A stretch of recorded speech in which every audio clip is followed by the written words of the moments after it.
How did you make, I suppose, what did you make of the game overall? Your side kept at it, kept patient, and maybe finished much stronger. Yeah, we finished stronger. You'd have to say, I suppose, the black card seemed to make a difference. We got a bit of momentum at that stage, and they struggled because, you'd have to say up until then they looked like a better side all round. They were picking their scores off an awful lot easier.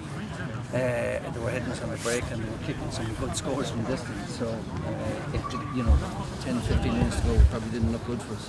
I know you're not a future teller, but how vital do you sense this win could be for maybe what lies ahead?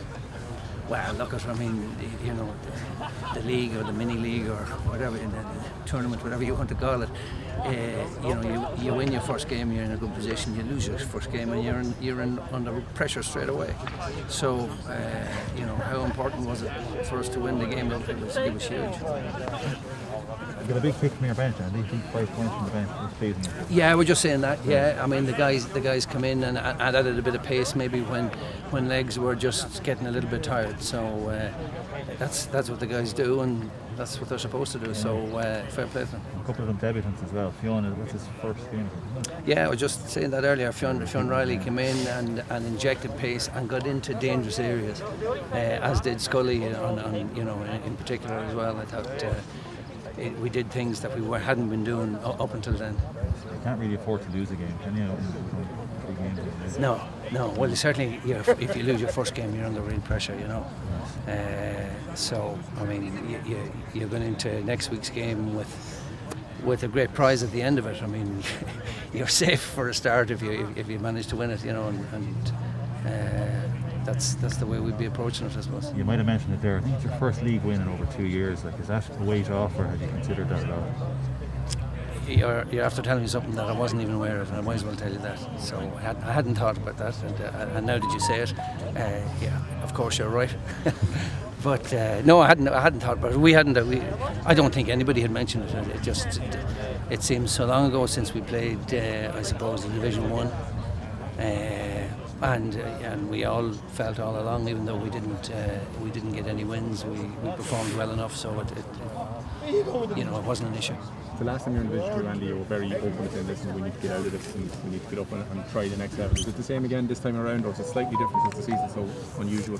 I think it's a little bit different, yeah. I think it's a little bit different. I mean, the one thing you have to avoid is the way that the potential structure for championships is next year or the year beyond. One thing you have to make sure is that you're not in Division 3. That's your priority straight away, and then you can start thinking about maybe the other end. Given you captain, Andy, Shane, the C beside Shane's name in the team sheet. Yeah. That development, yeah. Yeah, well, look, the two lads felt that it was time for a change, and we got through the normal process, and that was the outcome. Yeah. Sorry, Paul. Was it anything to do with that ruling at the start of the year that the two captains can't be going up for? No, I don't think so. No, that wasn't an issue at all. At the end of last year, the two lads felt that they had done their stint, and they just wanted to maybe concentrate maybe on their own game a little bit more. Shane has captained Meath before at underage level, has he? Yeah, he's captained them at minor a couple of times and at under 21. So, yeah. Injury-wise, Andy, Shane Walsh? Shane Walsh is carrying a knock and won't be with us for the league, and also Ronan Jones. Yeah. He broke his arm, did he? He broke his arm, yeah, in the challenge match against. He's very unlikely to play at all, is he?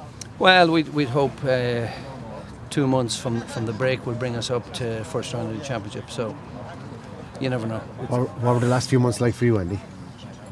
Frustrating. I mean, everybody was frustrated, and and you get concerned. I mean, everybody talking about teams training and teams not training, and you come into a game like this and you have no idea where you're at, and that's you wake up this morning and say, God, what sort of shape are Westmeath in? What sort of shape are we in? Internal games and fellas training on their own is all very fine, but there's no replacing actual training time together and game time. The win will be a benefit, Andy, but going up to Armagh next Sunday will be a different task altogether. Going up to Armagh or Newry, up to Armagh through Newry would be a better way of putting it. Always going to be difficult, yeah. So sure, yeah. Look, we just try and go and see what the bodies are like, and try and get back to action this week and get ready for another game next week. And it's great to be playing. Look, don't get me wrong. 3 games in 14 days it's heavy going for guys who haven't been playing a lot. So you just hope that we come through it without too many injuries. Andy, just one more. What kind of a boost is it to have Mickey Newman going through the ringer again to try and get himself back? Like he can walk away easily, really. At this point. Mickey's enjoying it too much. That's the truth. He's enjoying it. He likes the setup. He likes the players. He's a bit of a father figure. There's a couple of North Meath fellas that he picks up on the way to training. Well, he can't do that anymore. But I mean, he's got. He's very close to the lads, and he's a very level-headed and humorous fella to have around the panel. So it'll be great to see him back in action. Great. Thanks, Andy. Thanks, Andy. Thanks very much.